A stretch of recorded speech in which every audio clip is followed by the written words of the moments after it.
Kriti, I am तो your fan. Thank you. तो कृति के लिए मैं थोड़ा बायस्ड हो जाता हूँ, ठीक है, होता है। इसमें यूर न्यू एंट्री, Yes. तो सबसे पहले तो let's talk about your character only. बड़ा क्लीशे क्वेश्चन है लेकिन पूछना बनता है, बिकॉज बनता है। सब जानना चाहते हैं कि कृति क्या करेंगी, राणा की जिंदगी बर्बाद करेंगी, आबाद करेंगी। I think बर्बाद और आबाद is something that you all will have to decide देखने के बाद कि वो बर्बाद करती है कि आबाद करती है। इंटेंट उसका हमेशा सही होता है। लेकिन having said that, I play Alia Oberoi in the show, and I am not an Naidu. I am new to the show. I don't know how much I'm allowed to talk about her in terms of character. It's coming out in 2 weeks. Just go. Okay, cool. So, यही लोग record कर रहे हैं, काट देंगे, don't worry। oh yeah, that's a great way of looking at it. So Alia Oberoi, I think, in my opinion, is someone who just she is fighting to hold on to a legacy that she believes belongs to her. She is trying to make it in a man's world. She is trying to be taken seriously in a man's world. And that begins घर पे. जब आपको घर पे वो environment नहीं मिलता है ना, जहाँ पे इट डजेंट मैटर कि आप लड़का हो या लड़की हो, अगर आपको वो एनवायरनमेंट घर पे नहीं मिलता है तो वो बाहर की जिंदगी में रिफ्लेक्ट करता है। I think if I have to get into the layers of her character, it is pretty much that she wasn't born this way, but she knows that she needs to be this way in order to win, and she will do whatever it takes to win. मुझे आपकी बात सुन के वो आपका गाना याद आ गया, ठुकरा के मेरा प्यार। ये भाई ये उसका फीमेल वर्जन है ना, उसका फीमेल वर्जन हुआ ना ये।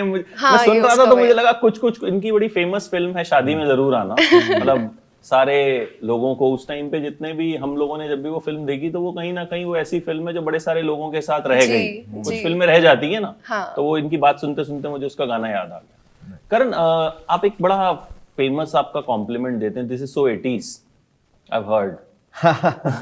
So राणा नायडू सीजन 2 के लिए कहेंगे दिस इज सो 80s? वो कॉम्प्लीमेंट नहीं है। क्या है? नहीं, वो actually the 80s was a great time. 90s तो उससे भी बेहतर थी। आई थिंक मेरे हिसाब से it was peak humanity, as I like to call it. बहुत सारा फ्रीडम हुआ करता था, बहुत सारे ओपिनियंस जो आज हैं नहीं थे उस समय। और लेकिन season 2 is not 80s, it's not 90s, it's very contemporary. और हम एक I think we have really pushed it this time in terms of the amount of the family drama aspect तो has gone through the roof. और ये अपना action भी तो एकदम we have turned it up a massive notch. तो I'm just hoping, so all the learnings we had from season 1 and just making it into a story. अभी Rana has nothing more to fix, like you said कि उन्होंने सब fix कर लिया season 1 में। अब season 2 में अब खुद को fix करना है, family को fix करना है, उस पे अब निकल पड़े हैं राणा। लेकिन problem पे problem आई जा रही है। और there are friends who turn into enemies, and unlikely enemies who come from and give him support. But है, स्ट्रगल तो है। और उसमें नागा का जो अभी हमने एक ट्विस्ट किया है सेकंड सीजन में, उसमें बड़ा मजा आएगा ऑडियंस को, मुझे लगता है। आई थिंक प्रॉब्लम्स नहीं आएंगी तो 8 एपिसोड तक हम एंटरटेन भी नहीं होंगे।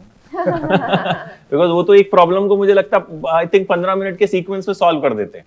हाँ। जो फर्स्ट वाले में था कि खट चीजें जो हैं वो सॉल्व हो रही हैं, फिर थोड़ा सा, क्योंकि अच्छा इसका राणा एक जो फील रहा, जब फर्स्ट हमने प्रोमो देखा तो हमें लगा कि ये कोई एक्शन थ्रिलर होगा, बट देन हमने देखा कि नहीं, it's about the family, it's about a man, it's a family drama. But उसका जो प्रेजेंटेशन था वो थोड़ा सा हार्डकोर था।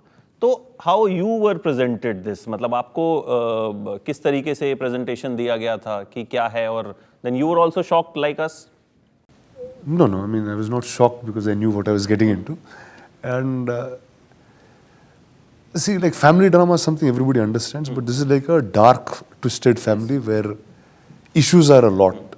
Everyone has issues with everyone, whether fathers and sons or brothers or husbands and wives. And I think that setting and that world of Bombay that we took it into was what was new and unique. As much as it's fictional and it's all of that, it feels very real as it plays out. So that's what was exciting to me.